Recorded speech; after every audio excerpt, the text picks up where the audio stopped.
Hello, and welcome to Sleepy Wilds. My name is Oliver, and tonight I have the distinct pleasure of telling you about one of the least eventful days in the recorded history of the Amazon rainforest. Tonight's story is about a three-toed sloth. His name is Carlos.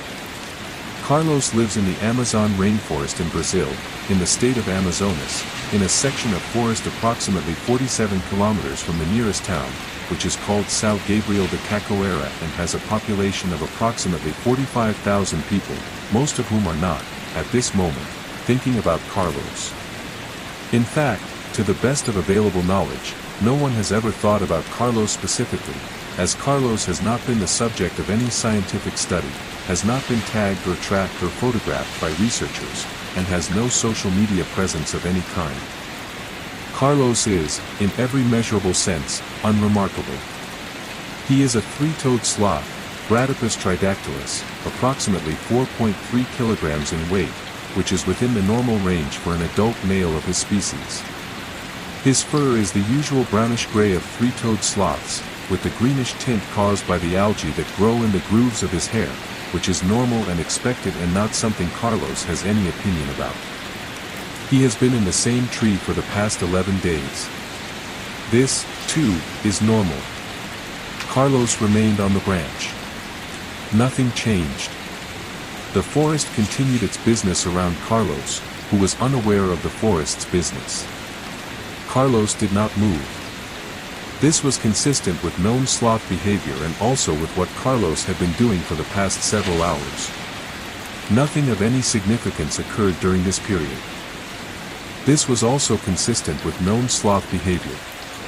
The branch continued to hold Carlos's weight without any structural compromise. The branch had been doing this for 11 days and showed no signs. The tree Carlos has been occupying for the past 11 days is a Cecropia tree, a species that is particularly favored by three-toed sloths, comprising approximately 30 to 50% of their diet depending on the season and the individual sloth's preferences, insofar as sloths can be said to have preferences, which is debatable. The tree is approximately 18 meters tall, which is relatively modest for the Amazon rainforest, where the canopy can reach 30 to 40 meters. Carlos is positioned approximately 12 meters from the ground, in a fork between two large branches, which provides both structural support and partial cover from direct rainfall. The tree's trunk is approximately 42 centimeters in diameter at chest height, measured from where a human chest would be if a human were standing next to the tree, which no human currently is. There are approximately 64 Cecropia leaves within reach of Carlos's current position, of which he has eaten 11 over the past 11 days.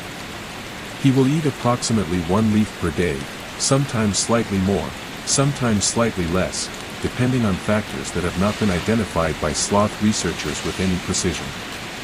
It is currently 5:47 in the morning in the Amazon rainforest. The sky above the canopy is beginning to lighten, though this is not visible to Carlos, who is beneath the canopy and whose eyes are closed. Carlos is asleep. Carlos remained on the branch. Nothing changed. The forest continued its business around Carlos, who was unaware of the forest's business.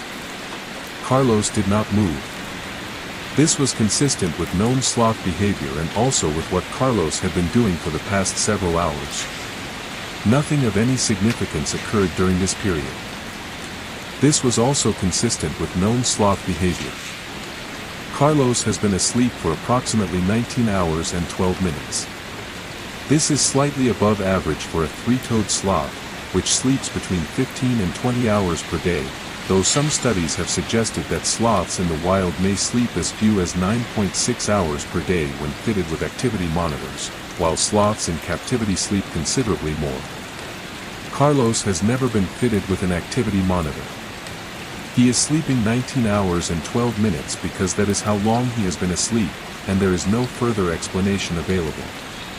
His metabolic rate during sleep is approximately 40 to 74% lower than his already low resting metabolic rate, which is itself approximately 40 to 74% lower than the metabolic rate of a similarly sized mammal that is not a sloth. This means that Carlos is, at this precise moment, burning approximately the same number of calories per hour as a small candle produces in heat. Carlos is not aware of this comparison. Carlos is not aware of anything. Carlos is asleep. The branch he is clinging to has been holding his weight for 11 days without any notable structural compromise. The branch is approximately 8 centimeters in diameter and is attached to the main trunk at an angle of approximately 40 degrees from horizontal. Carlos's claws, which are approximately 8 centimeters long, are curved around the branch with a grip that requires no muscular effort to maintain, as sloth claws lock into position by default. Carlos could, theoretically, remain on this branch indefinitely without any conscious effort. He is not making any conscious effort. He is asleep. The branch continued to hold Carlos's weight without any structural compromise. The branch had been doing this for 11 days and showed no signs of stopping. At 6:14 in the morning, a toucan landed on a branch approximately 1.4 meters above Carlos and made a sound that, in terms of decibels, was considerably louder than one might expect from a bird of its size. The toucan's call has been measured at approximately 60 to 65 decibels at close range, which is roughly equivalent to the sound of a normal conversation or a dishwasher running. Carlos did not wake up. The toucan remained on the branch for approximately 3 minutes and 40 seconds, calling intermittently, before flying away in the direction of what was probably another cecropia tree approximately 40 meters to the southeast. During this time, Carlos's grip on the branch did not change. His breathing did not change. His position did not change. Carlos made no response to the toucan whatsoever. This is consistent with known sloth behavior. Sloths have limited hearing compared to other mammals, with a hearing range significantly narrower than that of humans, and their responses to environmental stimuli during sleep are generally minimal. There is also the question of whether Carlos, even if he had heard the toucan, would have considered it worth responding to, which is a question that cannot currently be answered by science and probably cannot be answered at all. The toucan was gone. Carlos remained. Carlos remained on the branch. Nothing changed. The forest continued its business around Carlos, who was unaware of the forest's business. Carlos did not move. This was consistent with known sloth behavior and also with what Carlos had been doing for the past several hours. Nothing of any significance occurred during this period. This was also consistent with known sloth behavior. The branch continued to hold Carlos's weight without any structural compromise. The branch had been doing this for 11 days and showed no signs of. At 7:22 in the morning, it began to rain. This is not unusual in the Amazon rainforest, which receives between 2,000 and 3,000 millimeters of rainfall per year, depending on the location and the season. The area in which Carlos lives receives approximately 2,400 millimeters per year, which works out to an average of approximately 6.6 millimeters per day, though rainfall in the Amazon does not distribute itself evenly across the year or the day and tends instead to arrive in heavy, concentrated bursts, particularly in the afternoon. This was a morning rain, which was lighter than the typical afternoon variety, and lasted approximately 41 minutes. The rain fell on the canopy above Carlos at a rate that was later estimated, by no one in particular, at approximately 12 millimeters per hour. Much of this rainfall was intercepted by the upper canopy and dripped down through the layers of the forest at a reduced rate by the time it reached Carlos's level. Some of it fell on Carlos directly. Carlos's fur, being algae-covered and naturally water-resistant due to its structure, channeled the water away from his skin with reasonable efficiency. His core body temperature, which is lower and less regulated than that of most mammals, was not significantly affected by the rain. Carlos did not move to shelter. There was no shelter meaningfully different from his current position available within the distance Carlos would consider traveling, which was approximately 0 meters. Carlos remained on the branch. Carlos remained on the branch. Nothing changed. The forest continued its business around Carlos, who was unaware of the forest's business. Carlos did not move. This was consistent with known sloth behavior and also with what Carlos had been doing for the past several hours. The rain stopped at 8:03. In the 41 minutes it had been raining, approximately 8.2 millimeters of rainfall had reached Carlos's level of the canopy, of which an estimated 60 to 70% had been channeled away by his fur, leaving Carlos mildly damp but not wet in any meaningful sense. Following the rain, the rainforest entered the period of relative quiet that often follows morning rainfall, when the birds that had taken shelter are still resettling and the insects have not yet resumed their full volume. This period lasted approximately 17 minutes. During those 17 minutes, Carlos did not move. He did not eat. He did not adjust his position on the branch. He did not open his eyes. His breathing, which was already slow by mammalian standards at approximately 3.5 to 4 breaths per minute, remained at approximately 3.5 to 4 breaths per minute. At 8:20 in the morning, a morpho butterfly with wings measuring approximately 14 centimeters across landed briefly on Carlos's back. It remained for approximately 8 seconds before leaving. Carlos did not respond. The butterfly left no lasting mark on Carlos or on the events of his day. The forest gradually resumed its normal volume. Carlos remained asleep. Nothing of any significance occurred during this period. This was also consistent with known sloth behavior. The branch continued to hold Carlos's weight without any structural compromise. The branch had been doing this for 11 days and showed no signs of stopping. Carlos remained on the branch. Nothing changed. The forest continued its business around Carlos, who was unaware of the forest's business. Carlos did not move.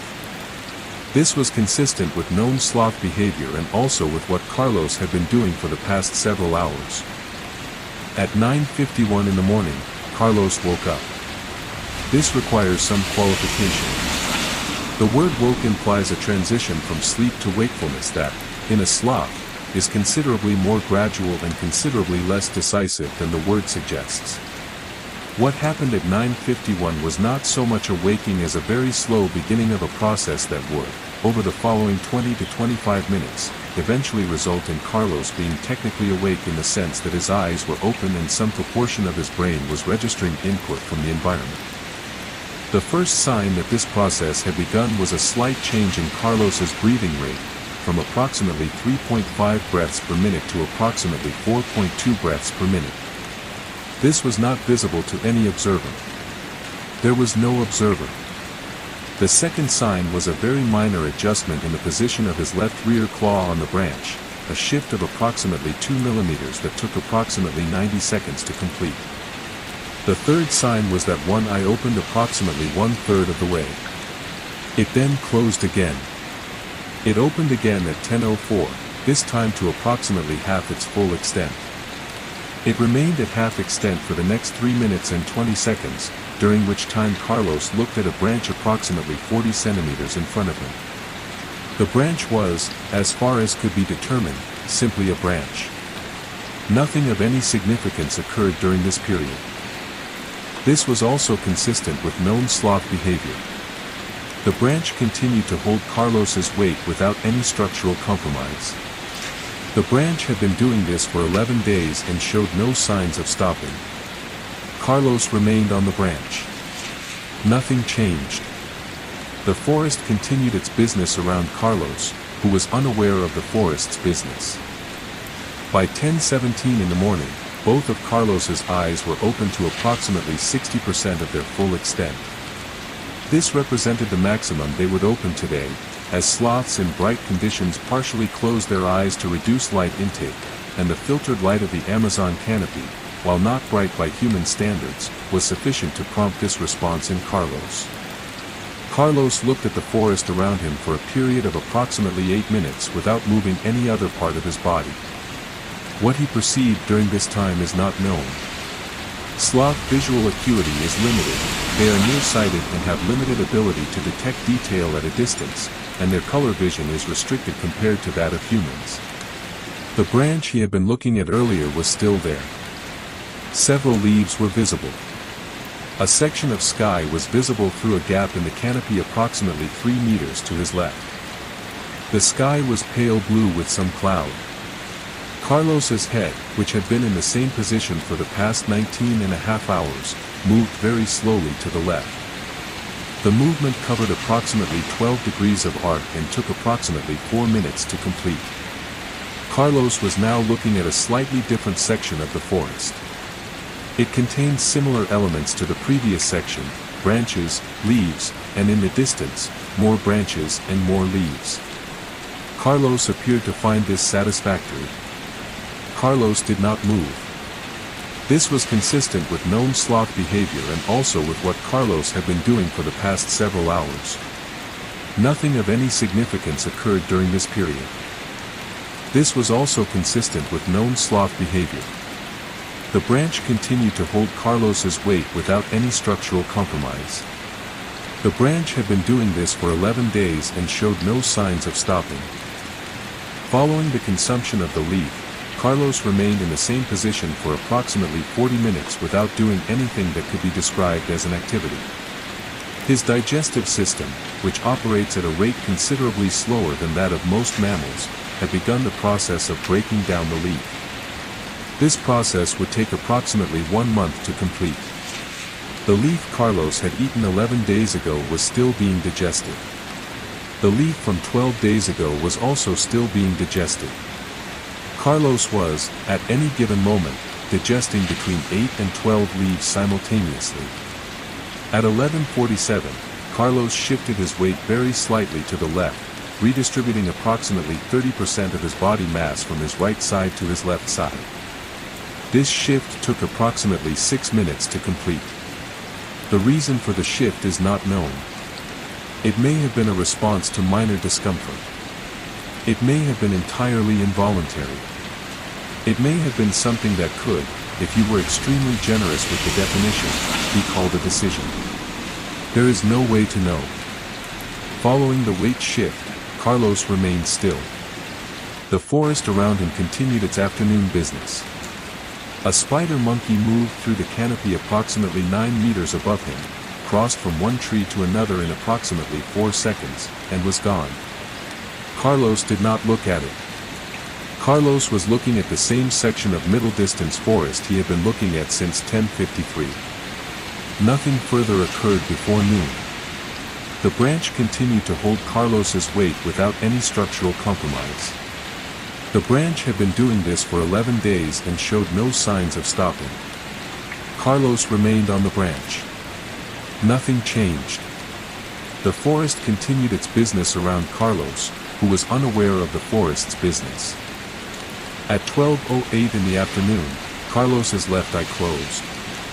His right eye remained open at approximately 60% for a further 4 minutes and 30 seconds before it also closed.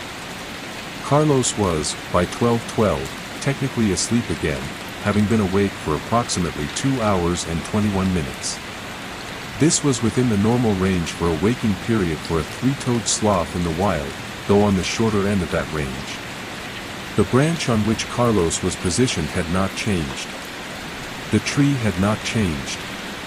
The section of forest surrounding the tree had not changed in any way that could be meaningfully attributed to Carlos's presence or absence of consciousness. At 12:14, 2 minutes after Carlos had fallen back asleep, a research team from a university in Manaus passed through the forest approximately 230 meters from Carlos's tree. The team consisted of 4 researchers and 2 local guides and was studying the acoustic environment of the Amazon rainforest, specifically the relationship between bird call frequency and canopy density. They were carrying recording equipment totaling approximately 18 kilograms. They did not come within 200 meters of Carlos. Carlos was not relevant to their research.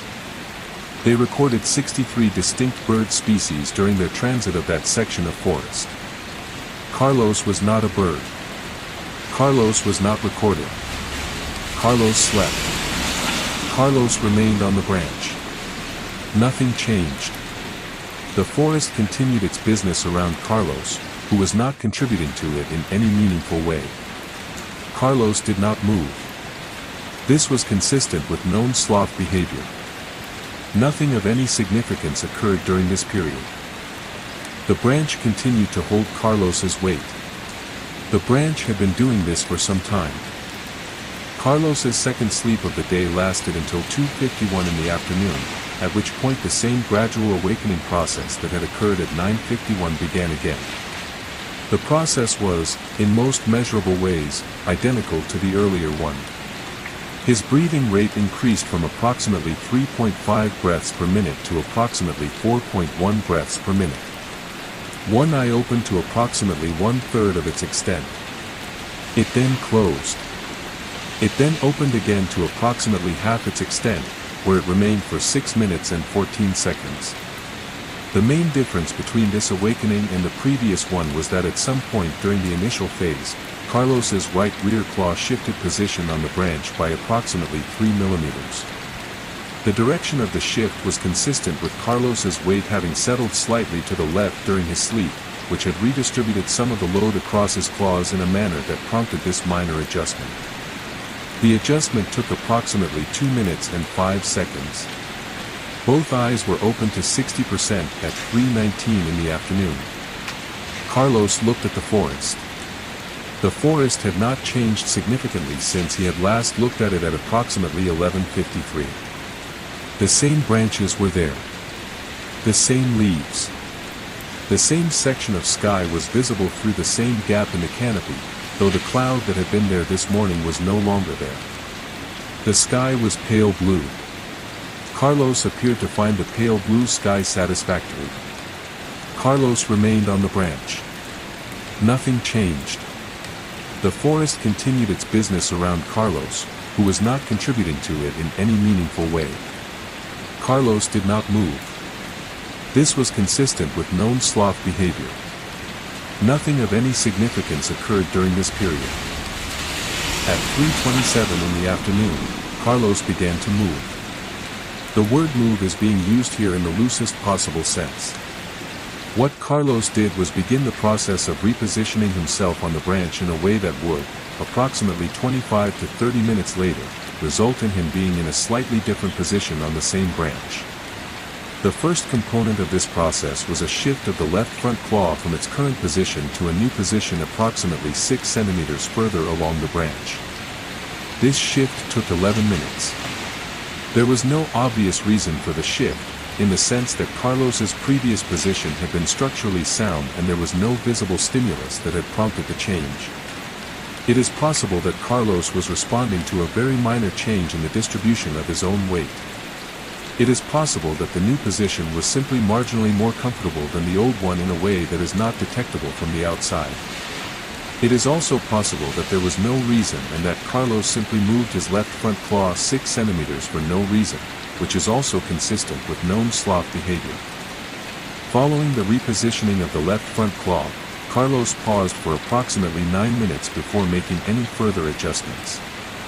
He then moved his right rear claw approximately 4 centimeters in the same general direction. This took 7 minutes. The branch continued to hold Carlos's weight. The branch had been doing this for some time. Carlos remained on the branch. Nothing changed. The forest continued its business around Carlos, who was not contributing to it in any meaningful way. Carlos did not move. This was consistent with known sloth behavior. Nothing of any significance occurred during this period. The branch continued to hold Carlos's weight. The branch had been doing this for some time. The overall repositioning process, which had begun at 3:27, concluded at approximately 3:59, when Carlos's 4 claws had each been moved to new positions that collectively resulted in him being approximately 11 centimeters further along the branch than he had been at the start. 11 centimeters in 32 minutes represented a speed of approximately 20 centimeters per hour, which was within the normal range for sloth movement along a horizontal branch, though toward the slower end of that range.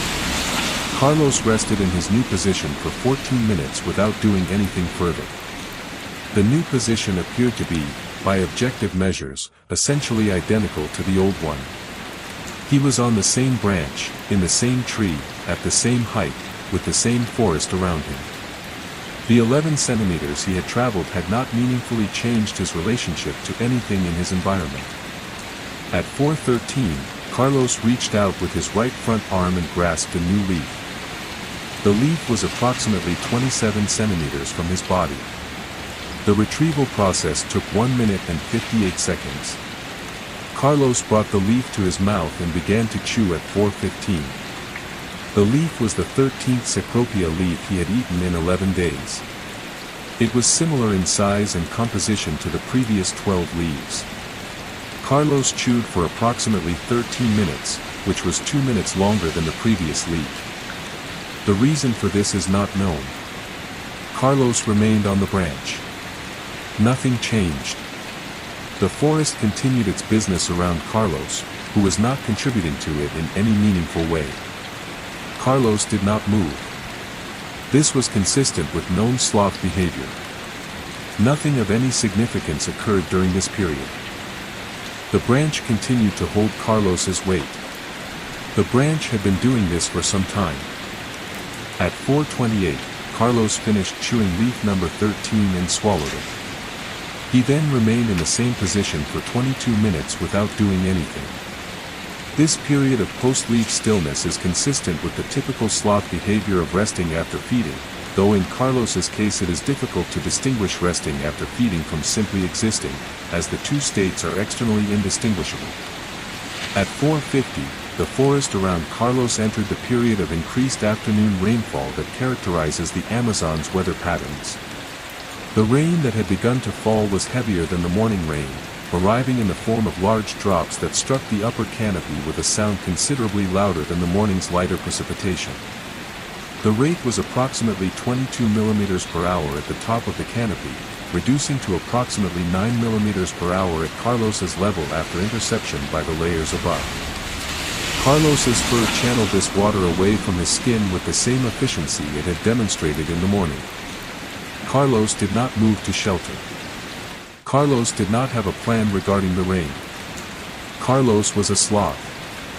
He gripped the branch with the same grip he had been maintaining for the past 32 minutes and allowed the rain to happen, which was his only available response to the rain and also, arguably, the correct response.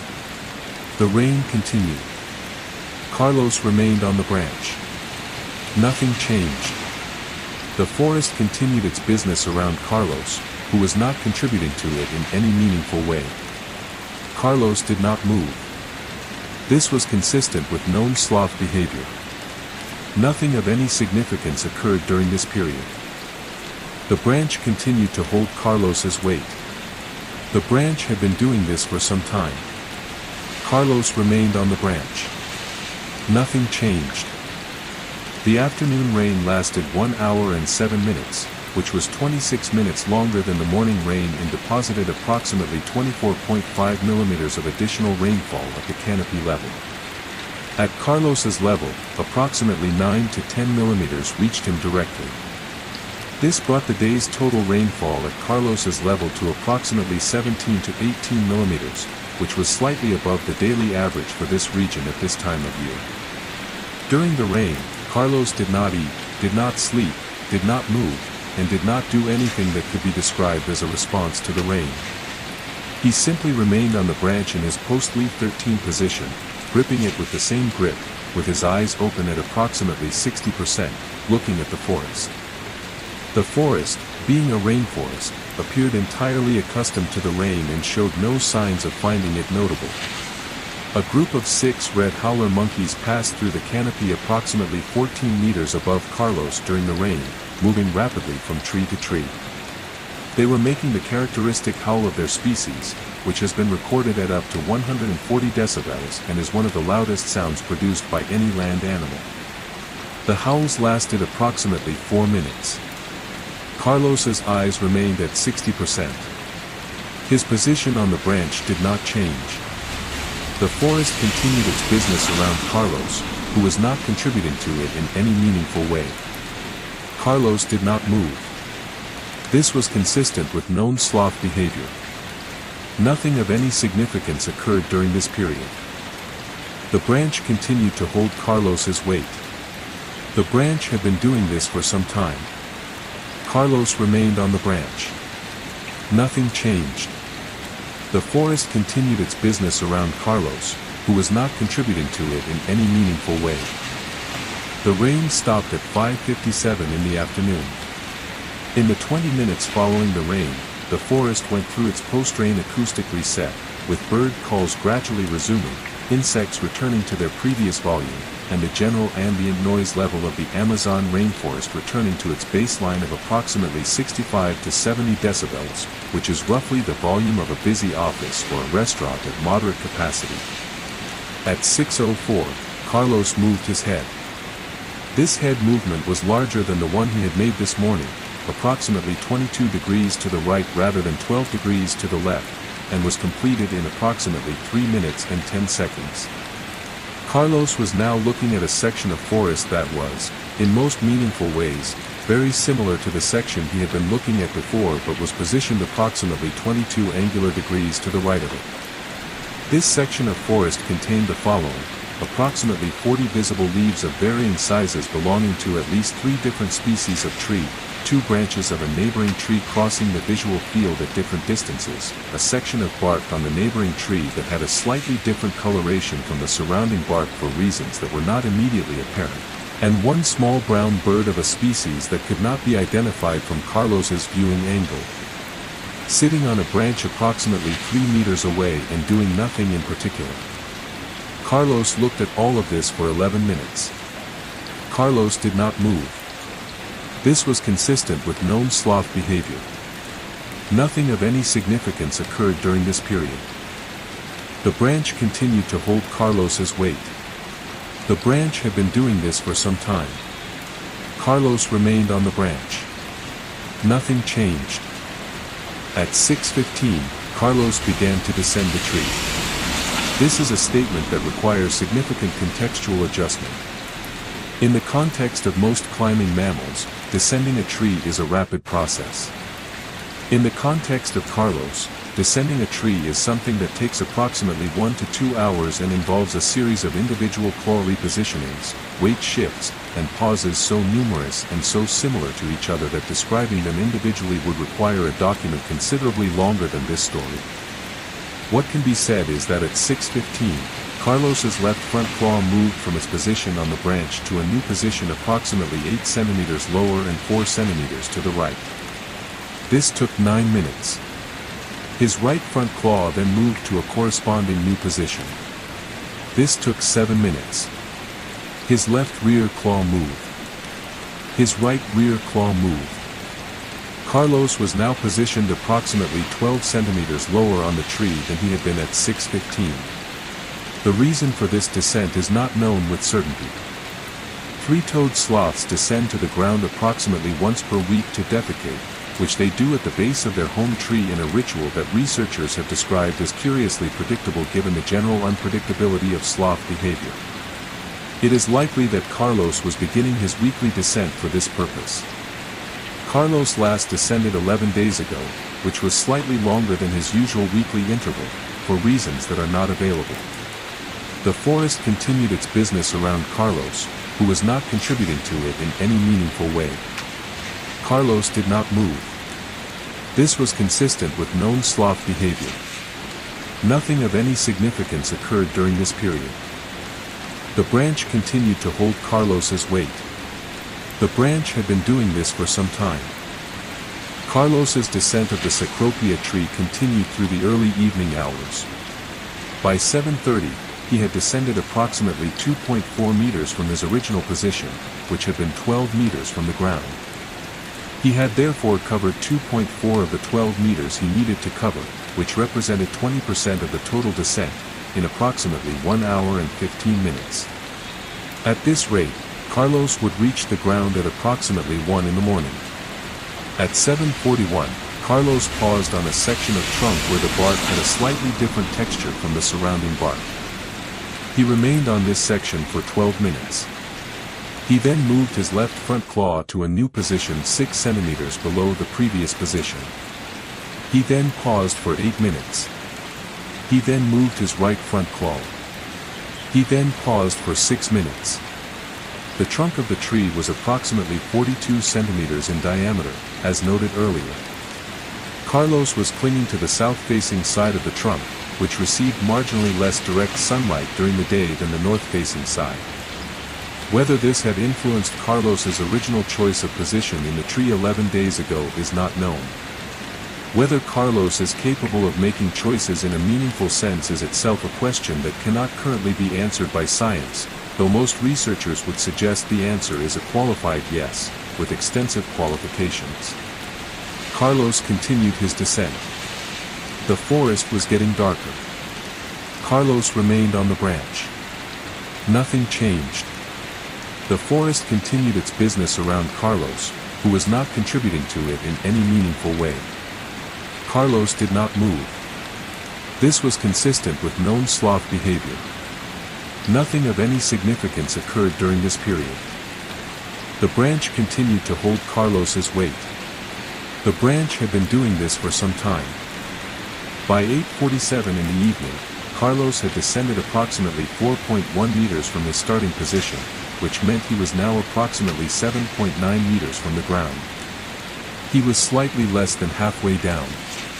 The forest around him had transitioned fully into its nighttime mode, the daytime birds had gone quiet, the nighttime insects had reached their full volume, and the ambient light had reduced to the near darkness of a tropical forest at night, where the canopy above blocks almost all starlight and the only illumination comes from bioluminescent fungi and insects, of which there were a moderate number visible from Carlos's current position on the trunk. Carlos could see adequately in these conditions. Three-toed sloths have eyes adapted to low-light conditions, though their overall visual acuity remains limited. Carlos could see the trunk, the branch immediately below him, and a general impression of the forest around him. This was sufficient for his purposes, which were, at this moment, to continue descending to the ground. He moved his left rear claw to a new position 7 centimeters below the previous one. This took 8 minutes. He moved his right front claw. This took 6 minutes. He paused for 11 minutes. The forest continued to produce its nighttime sounds around him, which he registered or did not register, as the case may be, and which had no observable effect on the rate or character of his descent. Carlos was going down. This was, for Carlos, a significant undertaking. He was managing it in his usual way, which is to say very slowly and without any visible sense of urgency. Carlos remained on the branch. Nothing changed. The forest continued its business around Carlos, who was not contributing to it in any meaningful way. At 9:03 in the evening, Carlos paused on the trunk at a height of approximately 7.6 meters from the ground. He had covered approximately 4.4 meters of his descent in approximately 2 hours and 48 minutes since beginning at 6:15.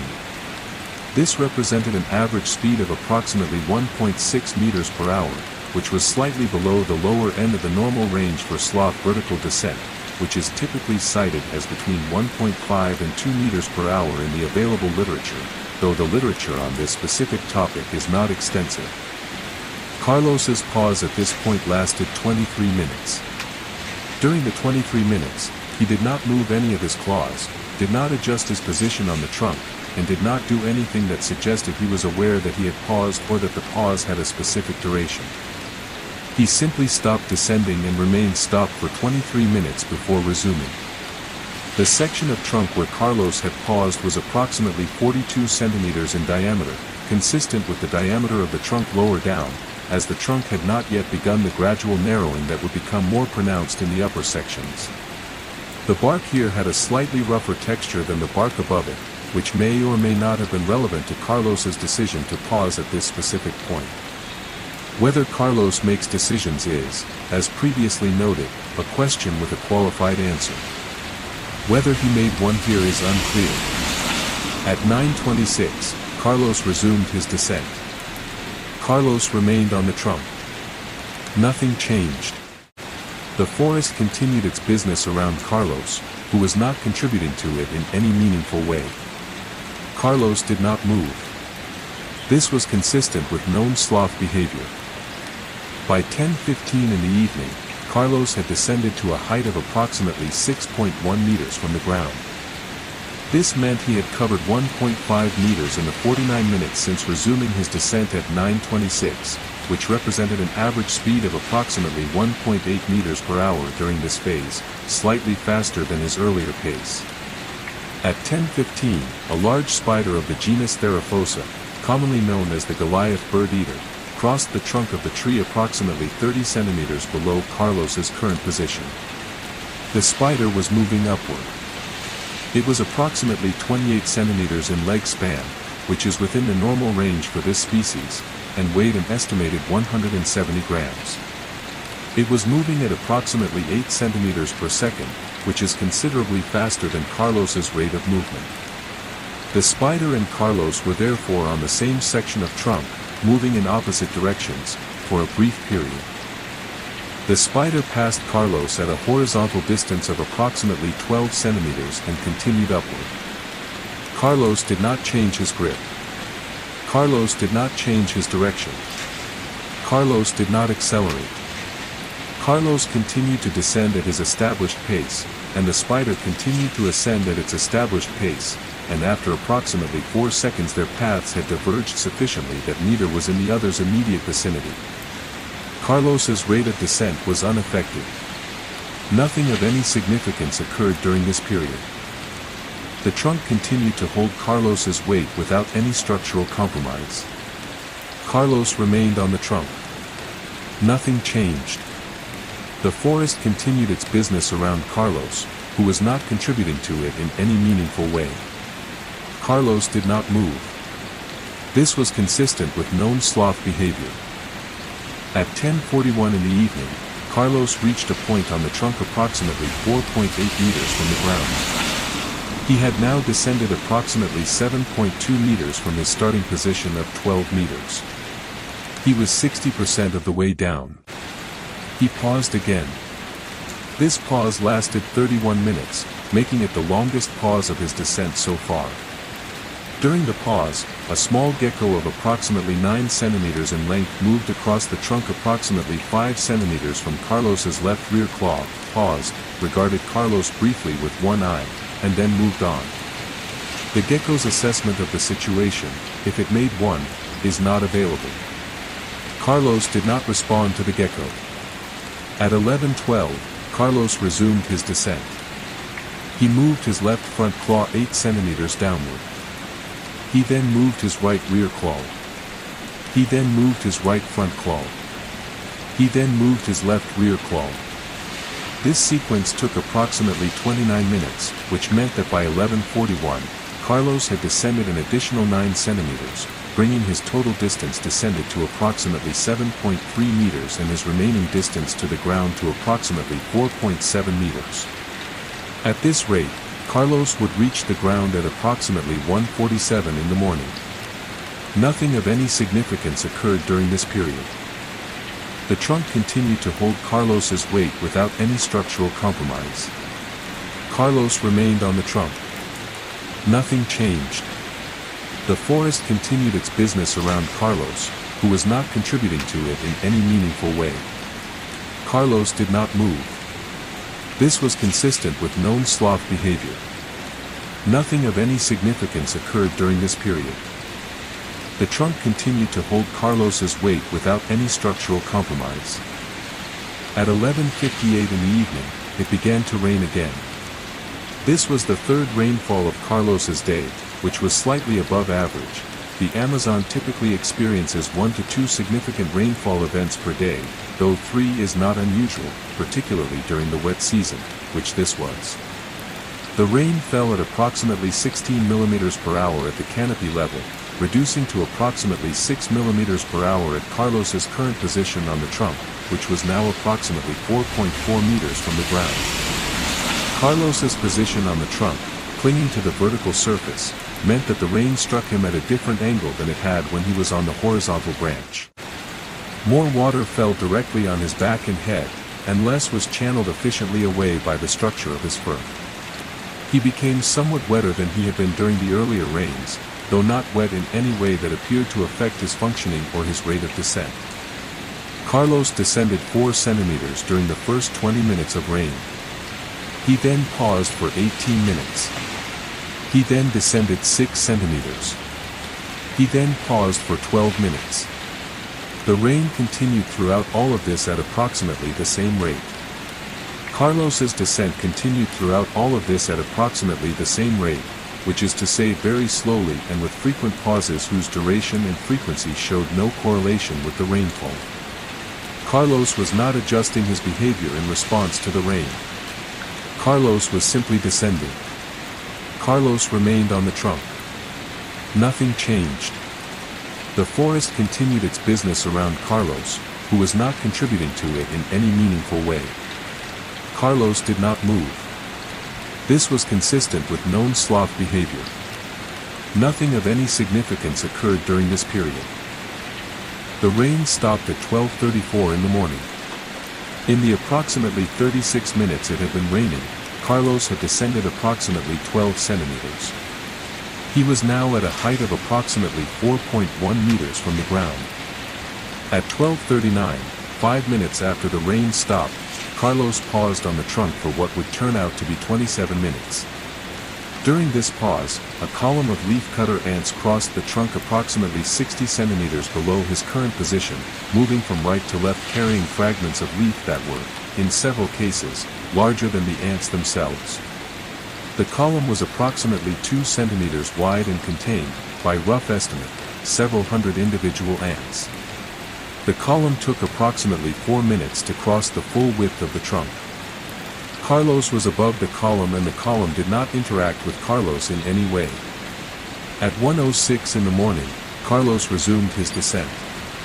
He moved his left front claw 6 centimeters downward. He then moved his right front claw. He then moved his left rear claw. He then moved his right rear claw. By 1:34, he had descended an additional 22 centimeters and was now at a height of approximately 3.9 meters from the ground. Carlos had been descending for approximately 7 hours and 19 minutes. The trunk continued to hold Carlos's weight without any structural compromise. Carlos remained on the trunk. Nothing changed. The forest continued its business around Carlos, who was not contributing to it in any meaningful way. Carlos did not move. This was consistent with known sloth behavior. Nothing of any significance occurred during this period. The trunk continued to hold Carlos's weight without any structural compromise. Carlos remained on the trunk. Nothing changed. At 1:57 in the morning, Carlos reached a height of approximately 3.3 meters from the ground. The trunk at this height had a slightly different character than the trunk above it. The bark was smoother in places where it had been worn by repeated contact with something, possibly the passage of other animals, possibly Carlos himself on previous weekly descents, possibly neither. Carlos's claws found purchase on it in the usual way and his descent continued without any change in pace or character.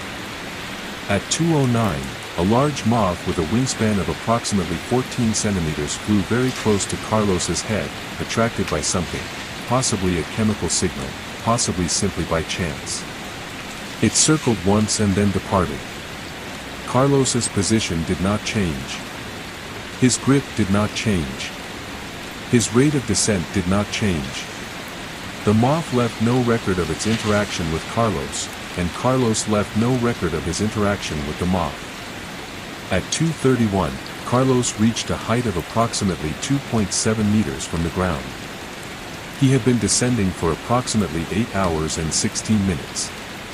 He had covered approximately 9.3 meters of the 12-meter descent, leaving approximately 2.7 meters remaining.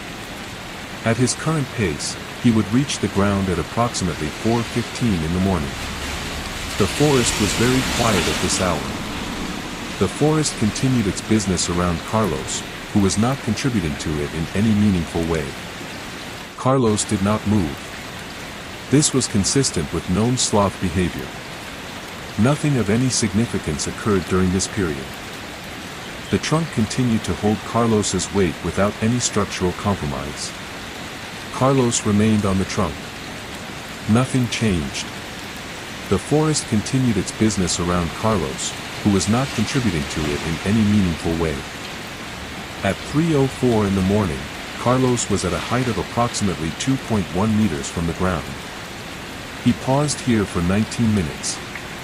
The pause had no obvious cause. A small frog of approximately 3 centimeters in length was sitting on the bark approximately 40 centimeters to Carlos's right. The frog was bright orange with small black spots, which would have made it highly visible in daylight but rendered it somewhat less vivid in the near dark of the rainforest at 3 in the morning. Carlos was looking at approximately the section of forest that contained the frog, though whether he was specifically looking at the frog is not determinable. The frog called once during Carlos's pause, a single, brief sound of approximately half a second's duration. Carlos did not respond. The frog then called again, approximately 40 seconds later. Carlos did not respond.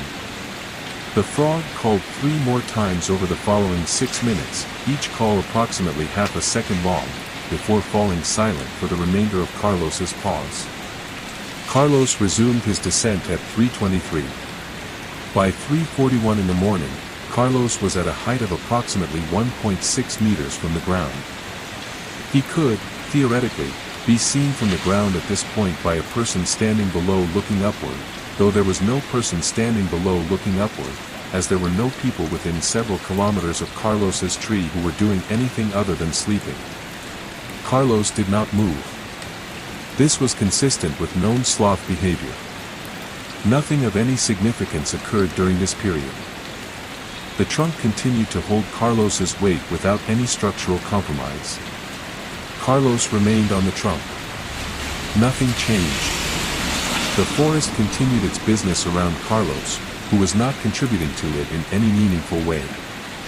At 4:02 in the morning, Carlos reached the ground. The final 1.6 meters of his descent took approximately 21 minutes, which represented an average speed of approximately 4.6 meters per hour, considerably faster than his average speed during the upper sections of the descent, possibly because the lower sections of the trunk provided better grip, or possibly because the proximity of the ground prompted some change in Carlos's behavior, or possibly for no reason that can currently be identified.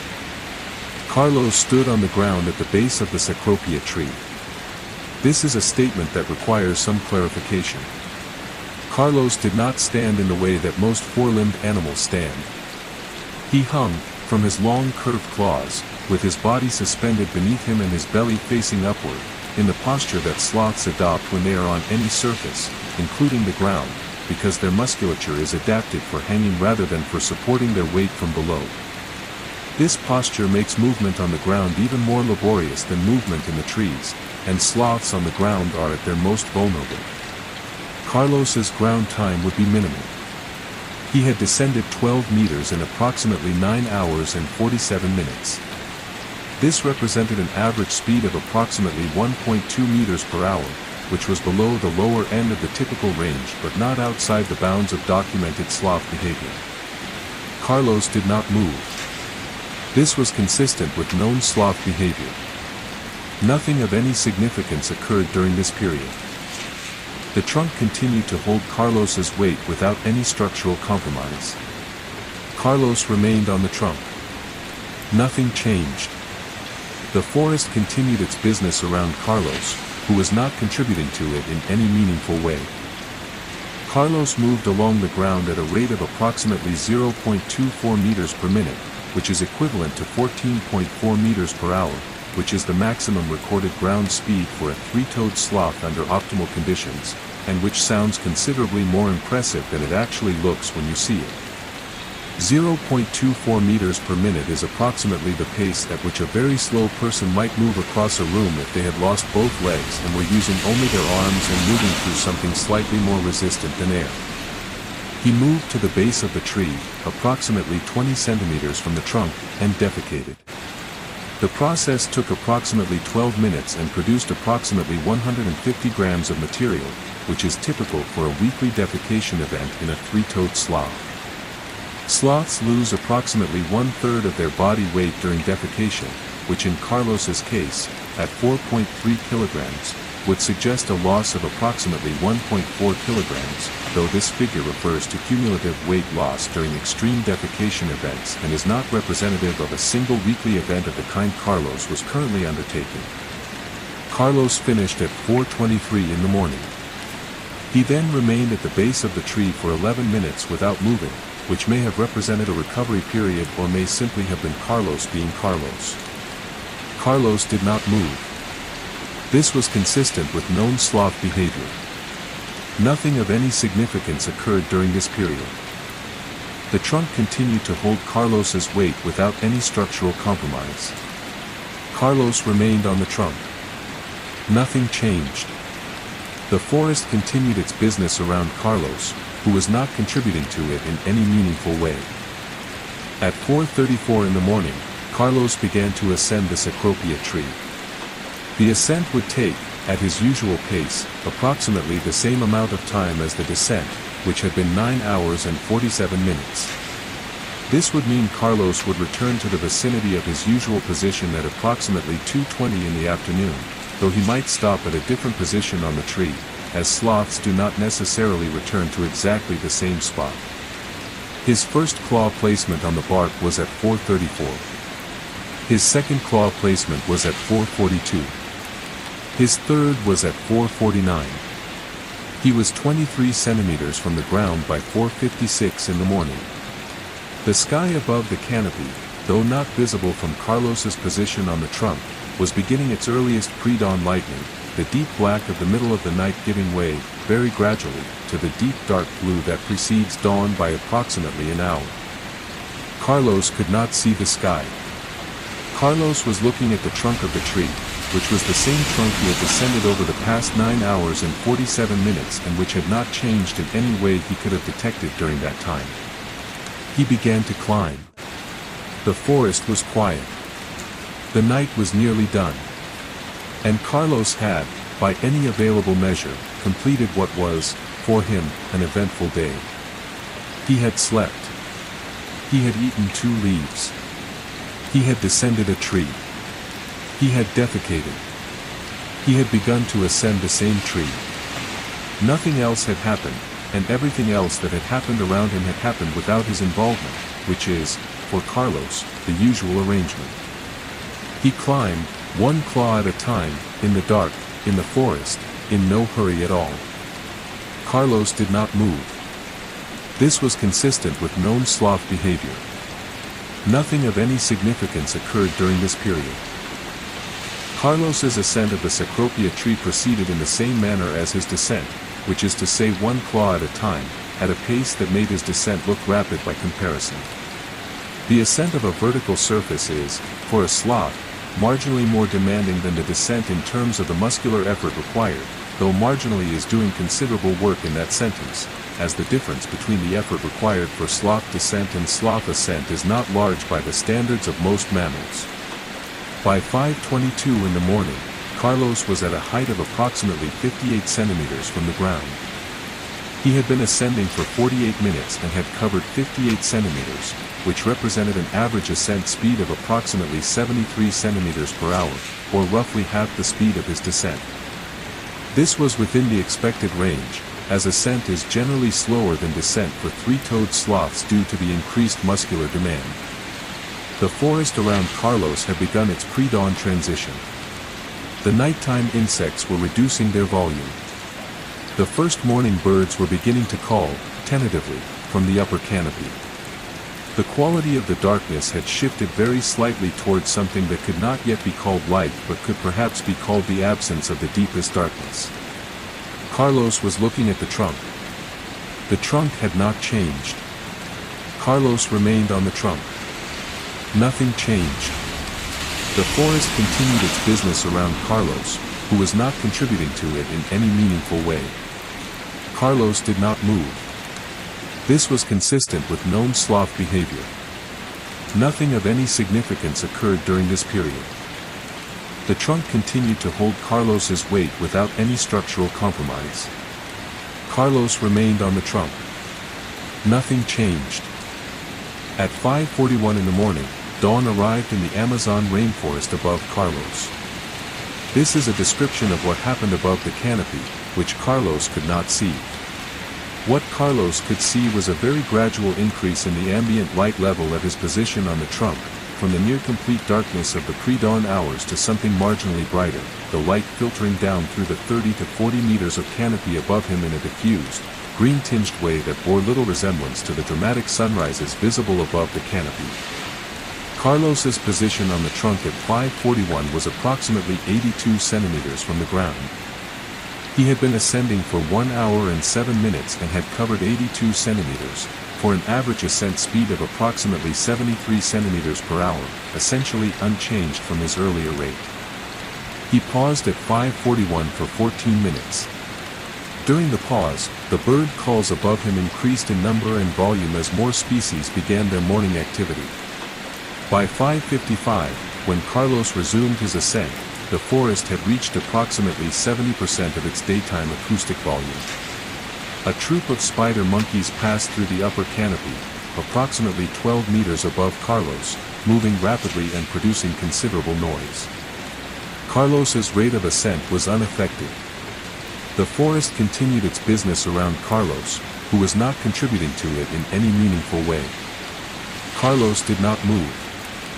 This was consistent with known sloth behavior. Nothing of any significance occurred during this period. The trunk continued to hold Carlos's weight without any structural compromise. Carlos remained on the trunk. Nothing changed. The forest continued its business around Carlos, who was not contributing to it in any meaningful way. By 7:15 in the morning, Carlos was at a height of approximately 1.9 meters from the ground. He had been ascending for 2 hours and 41 minutes and had covered 1.9 meters, for an average ascent speed of approximately 71 centimeters per hour, a very slight reduction from his earlier pace that falls within the range of normal variation and is not considered significant. At 7:23, Carlos ate a leaf. The leaf was attached to a small branch that extended from the trunk at approximately the height of Carlos's current position.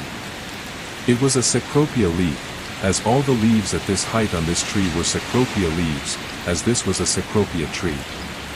The leaf was consumed in 9 minutes and 40 seconds, which was slightly faster than either of his previous 2 eating events today, for reasons that are not available.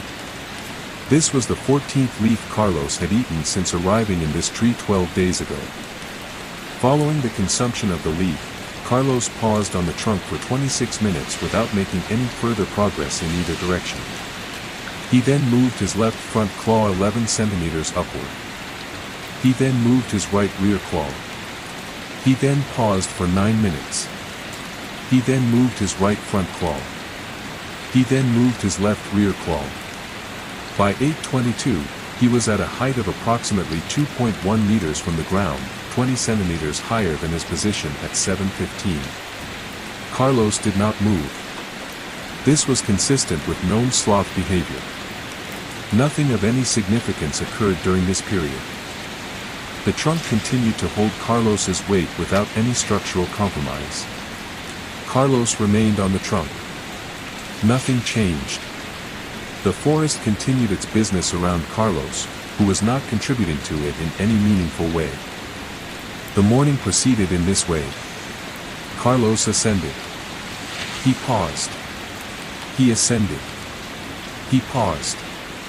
The pauses were, on average, approximately 12 minutes long, though individual pauses ranged from 4 minutes to 31 minutes.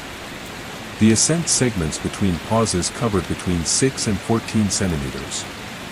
The forest around him did its morning things, birds called, insects hummed, the canopy absorbed the increasing light of the day, and Carlos's ascent continued through all of it at the same pace. By 10:04 in the morning, Carlos was at a height of approximately 3.4 meters from the ground.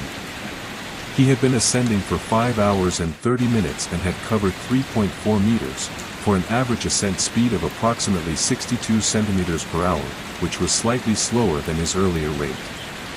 Whether this represented fatigue, a response to environmental factors, or simply the normal variation in sloth movement speed is not known. At 10:04, Carlos paused on the trunk. The pause lasted 22 minutes. During the pause, it began to rain. The rain was light, approximately 8 mm per hour at the canopy level, reducing to approximately 3 mm per hour at Carlos's position. Carlos did not respond to the rain. At 10:26, Carlos resumed his ascent. Carlos did not move. This was consistent with known sloth behavior. Nothing of any significance occurred during this period. The trunk continued to hold Carlos's weight without any structural compromise. Carlos remained on the trunk. Nothing changed. The forest continued its business around Carlos, who was not contributing to it in any meaningful way. Carlos did not move. This was consistent with known sloth behavior. Nothing of any significance occurred during this period. The rain continued until 11:07, during which time Carlos ascended approximately 40 centimeters and paused twice, once for 11 minutes and once for 17 minutes. The rain then stopped. Carlos continued ascending.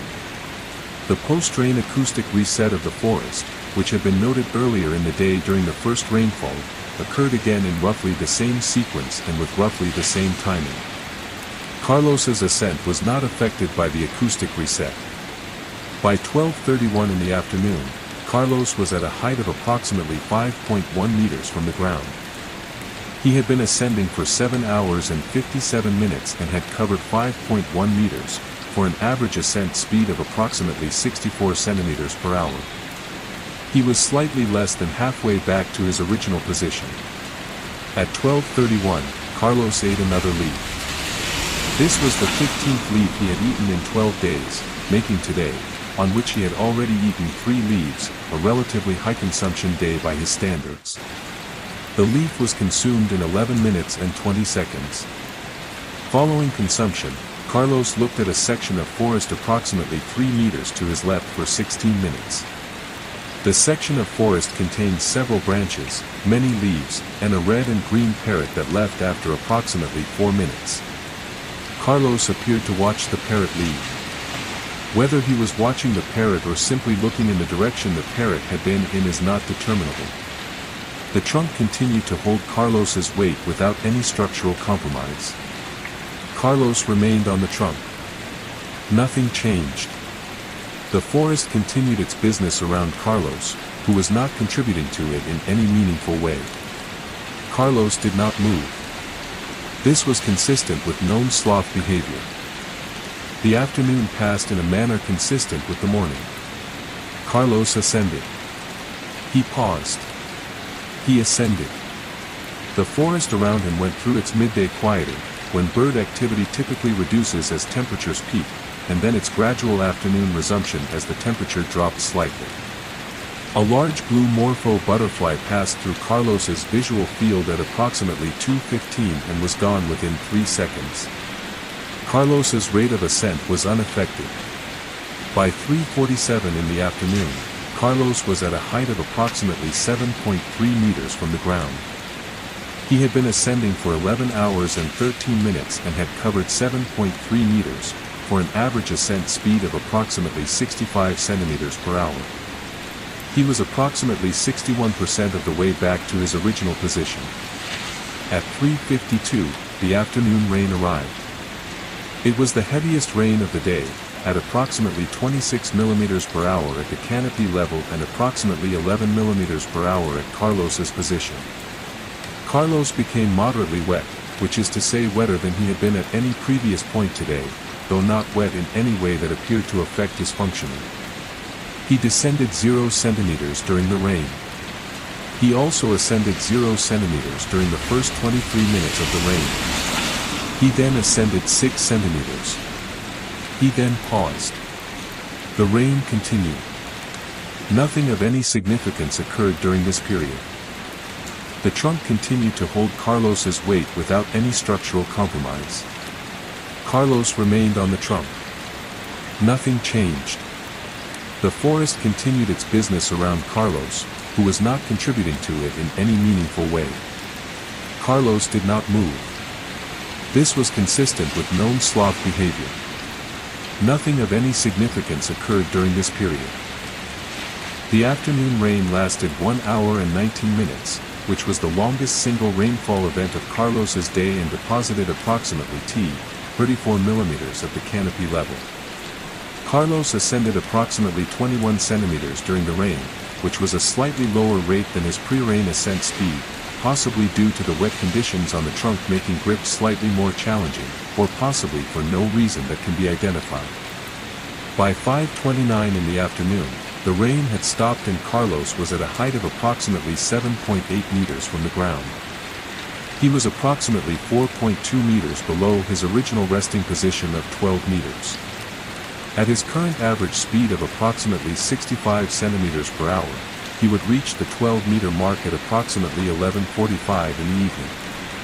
At 5:33, Carlos paused on the trunk for what would turn out to be 38 minutes. This was the longest pause of his ascent so far. During the 38 minutes, two things happened. A small lizard of approximately 12 centimeters crossed the trunk 3 centimeters above Carlos's right front claw, and the ambient light in the forest began its evening reduction, the canopy light shifting from the bright green of afternoon to the deeper, more golden green of early evening.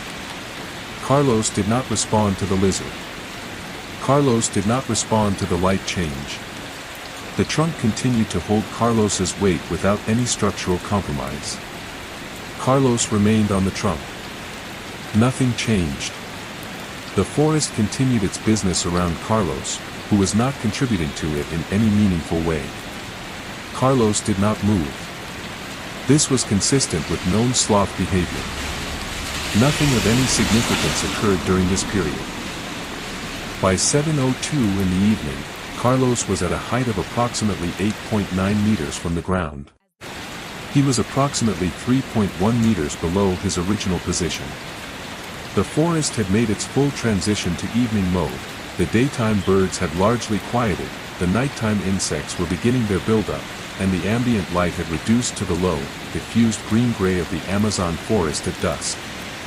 Carlos had been ascending for 14 hours and 28 minutes.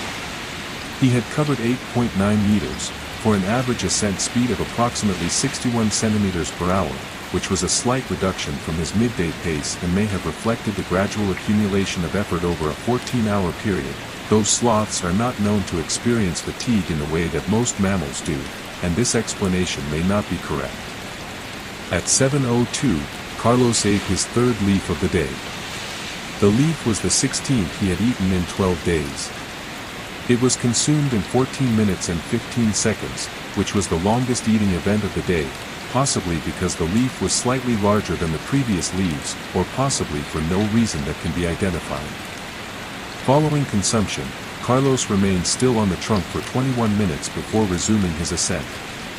The trunk continued to hold Carlos's weight without any structural compromise. Carlos remained on the trunk. Nothing changed. The forest continued its business around Carlos, who was not contributing to it in any meaningful way.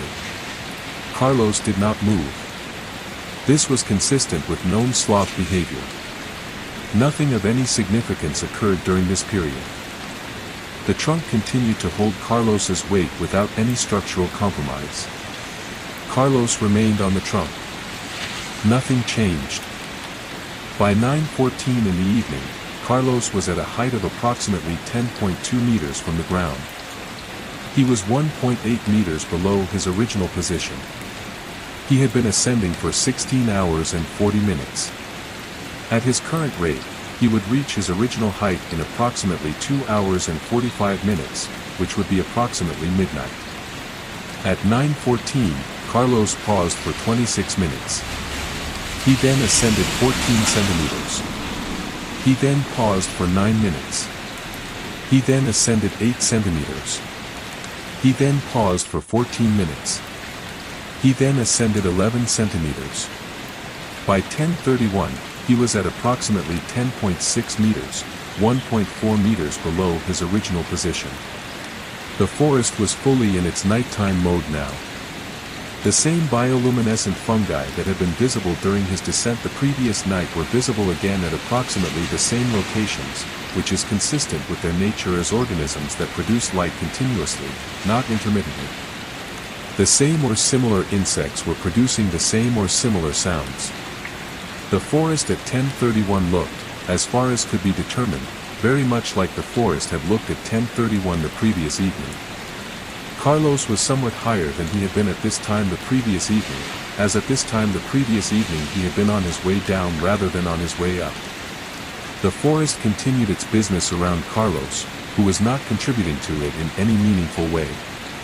Carlos did not move. This was consistent with known sloth behavior. Nothing of any significance occurred during this period. The trunk continued to hold Carlos's weight without any structural compromise. Carlos remained on the trunk. Nothing changed. The forest continued its business around Carlos, who was not contributing to it in any meaningful way. At 11:52 in the evening, Carlos reached a height of approximately 12 meters on the cecropia tree. This was not precisely his original position. He was approximately 40 centimeters to the right of where he had started his descent 19 hours and 38 minutes ago, but it was close enough that the branch he grasped with his left front claw was structurally similar to the branch he had left, and the fork between branches where he settled was a fork he had settled in before, possibly on a previous weekly descent cycle. Carlos adjusted his position over the following 23 minutes, moving each of his four claws to positions that distributed his weight across the branch in a way that was, as far as could be determined, essentially identical to his original resting position. At 12:15 in the morning, Carlos's eyes closed. He was asleep within approximately 3 minutes, which was faster than his usual transition time of 20 to 25 minutes. This may have reflected the unusual exertion of today's activities, which had included the descent of 12 meters, ground-level defecation, and the ascent of 12 meters over approximately 19 and a half hours. Or it may simply have been that Carlos was tired. He had eaten 3 leaves. He had slept for approximately 2 hours in the middle of the day. He had descended a tree, used the bathroom, and climbed back up again. He had been awake for, in total, approximately 5 hours. It had been, by any reasonable measure, Carlos's most eventful day in recent memory. Nothing, however, had happened. And Carlos slept, exactly as he always slept, on the same branch, in the same forest, with no opinion about any of it. Good night, Carlos. Sleep well. The forest is keeping watch, which is more than you are doing, but that's all right. That's entirely all right.